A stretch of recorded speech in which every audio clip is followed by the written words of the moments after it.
Assalamualaikum warahmatullahi wabarakatuh. Selamat malam dan salam sejahtera untuk kita semua.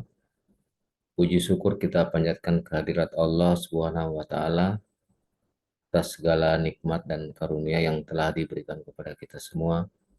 Salam dan salawat tak lupa pula kita aturkan ke junjungan kita Nabi besar Muhammad Sallallahu Alaihi Wasallam, keluarganya, sahabatnya serta pengikutnya yang tetap istiqomah hingga akhir zaman nanti.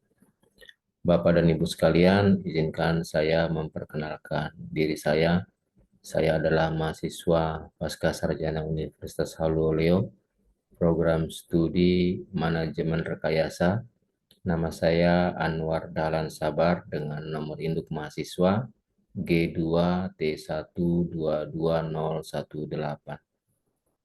Melalui kesempatan ini pula saya mengucapkan terima kasih yang sebesar-besarnya kepada yang terhormat Bapak Dr. Nur Rahmat dan Bapak Dr. Tri Sugiarto selaku dosen pengampu mata kuliah Manajemen Infrastruktur. Semoga Allah Subhanahu wa taala selalu merahmati dan melindungi Bapak sekalian. Dan kepada kawan-kawan yang juga memprogram mata kuliah ini, semoga kita selalu dalam lindungan Allah SWT.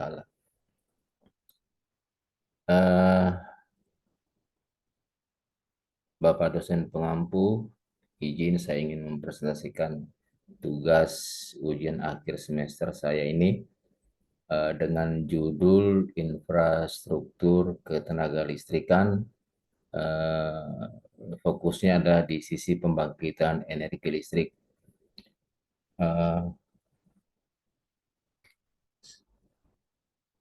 Pendahuluan latar belakang, sebagaimana kita ketahui bersama bahwa dengan pesatnya pertumbuhan di segala sektor kehidupan tentu menuntut pula ketersediaan energi listrik yang memadai untuk pertumbuhan ekonomi yang ada di kawasan tersebut. Terkait dengan infrastruktur ketenaga listrikan, maka kita tidak terlepas dari di mana energi listrik tersebut dihasilkan. Tentunya adalah di pusat-pusat pembangkitan energi listrik. Di pusat-pusat pembangkitan energi listrik itu sendiri ada beberapa jenis ataupun macam dari tinjauannya dari sisi penggerak mulanya atau sumber energinya. Misalnya dari energi batu bara, kemudian adalah dari energi air, gas alam, kemudian bahan bakar minyak, dan dari energi baru terbarukan. Nah, dari energi listrik yang dihasilkan di pusat-pusat pembangkitan energi listrik tersebut disalurkan melalui jaringan transmisi menuju ke gardu induk. Dan dari gardu induk tersebut kemudian didistribusikan melalui jaringan distribusi primer dan kemudian jaringan distribusi sekunder, kemudian adalah saluran pelanggan sampai kepada pelanggan. Berdasarkan publikasi yang dikeluarkan oleh Kementerian Energi dan Sumber Daya Mineral Republik Indonesia, bahwa sampai dengan tahun 2018, kapasitas pembangkit di seluruh Indonesia itu sebesar 64,5 gigawatt. Yang 67%-nya atau sekitar 43,2 gigawatt itu adalah dimiliki oleh negara, dalam hal ini PT PLN Persero. Selebihnya itu dimiliki oleh IPP atau Independent Power Producer. Pentingnya infrastruktur ketenaga listrikan itu sendiri adalah menjadi perhatian yang serius dari pemerintah. Nah, ini ditunjukkan dalam atau dengan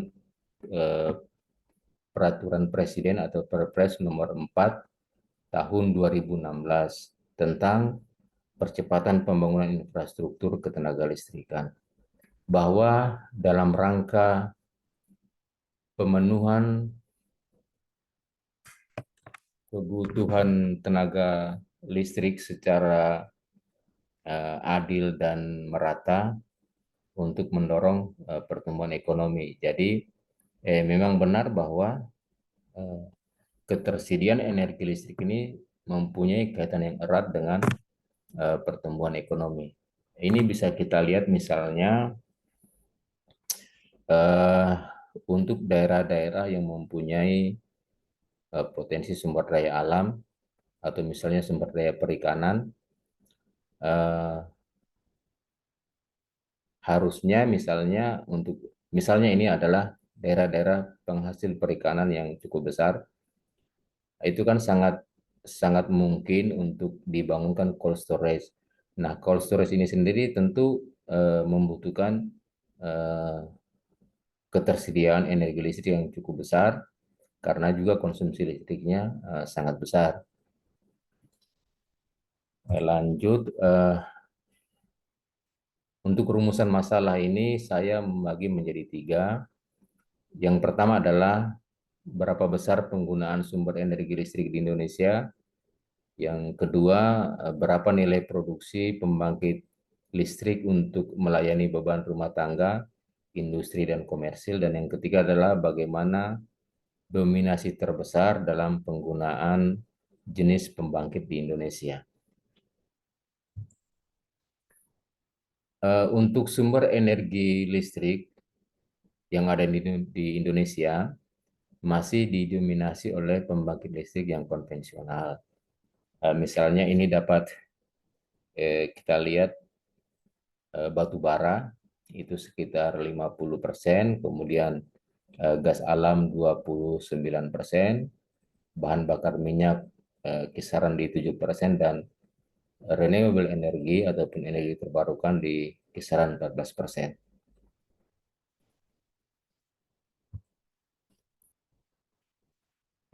Untuk produksi pembangkitan listrik di Indonesia itu mencapai 283,3 terawatt hour yang disalurkan melalui sistem tenaga listrik untuk melayani beban rumah tangga, industri, dan komersil. Dari diagram pada layar terlihat bahwa untuk rumah tangga eh, mempunyai kebutuhan listrik yang cukup besar, yaitu sekitar 42% atau setara dengan 97,8 terawatt hour. Kemudian di industri sekitar 33% atau setara dengan 76,9 terawatt hour. Sementara di komersil di sekitaran 25% atau setara dengan 59,5 terawatt hour. Jadi hal ini juga dikarenakan karena eh, untuk kita di Indonesia memang masih kebanyakan konsumsinya itu dari rumah tangga atau pelanggan rumah tangga.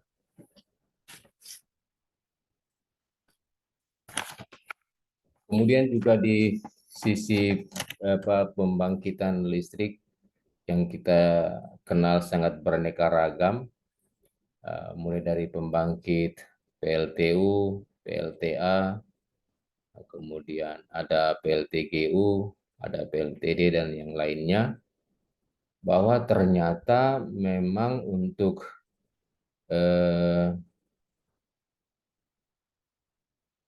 PLTU masih mendominasi eh, pembangkitan energi listrik yang ada di Indonesia, itu sekitar 56% dari total pembangkit listrik yang ada.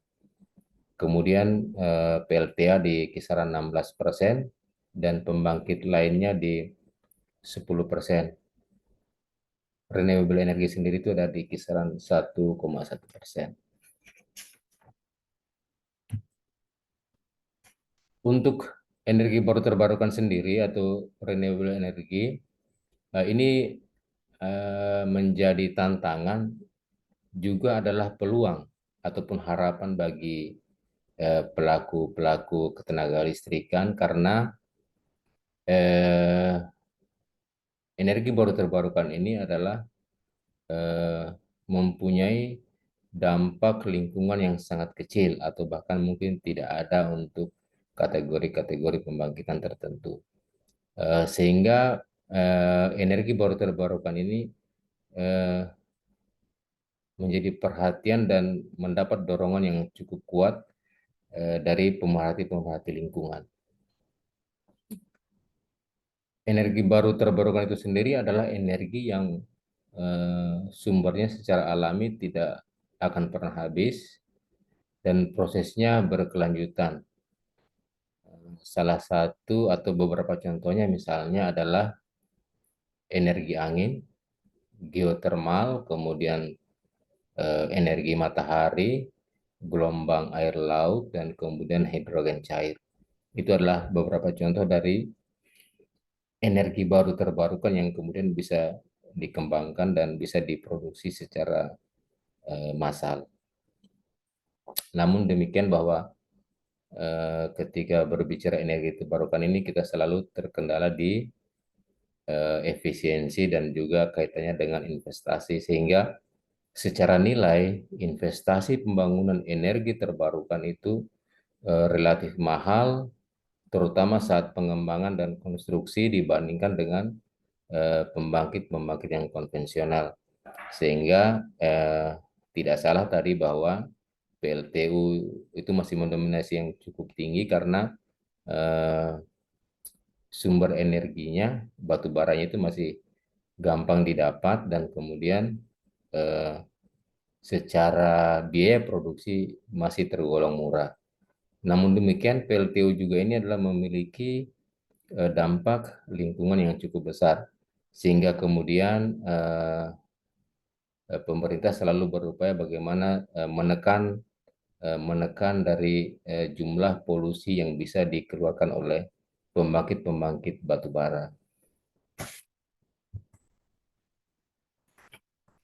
Untuk produksi listrik sendiri yang terbesar di Indonesia itu adalah di PLTU Paiton Probolinggo, Jawa Timur, dengan kapasitas energi terbesar yaitu sekitar 4.600 megawatt.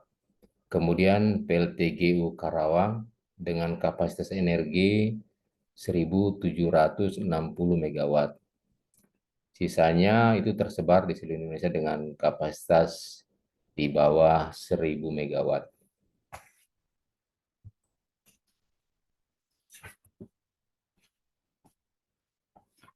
Upaya peningkatan produksi listrik di Indonesia, pemerintah memiliki 3 skenario.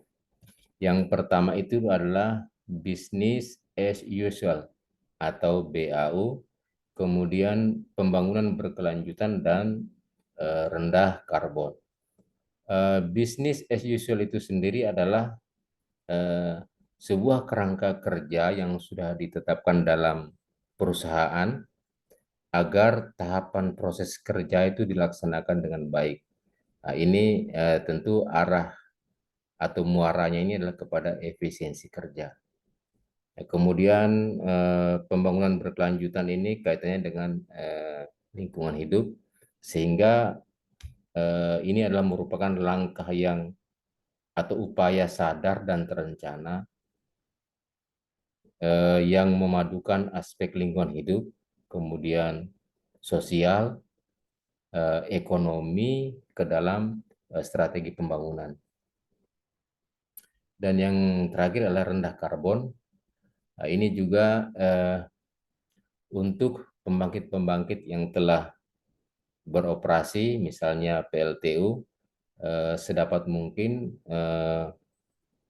hasil pembakarannya itu memiliki nilai karbon yang bisa ditoleransi di udara. Ini juga tujuannya adalah bagaimana keselamatan lingkungan itu menjadi tetap terjaga. Demikian yang dapat saya presentasikan. Tentu tugas saya ini adalah masih sangat jauh dari kesempurnaan, sehingga saya sangat mengharapkan koreksi dari kawan-kawan semua. Semoga kedepannya bisa lebih baik. Terima kasih. Assalamualaikum warahmatullahi wabarakatuh.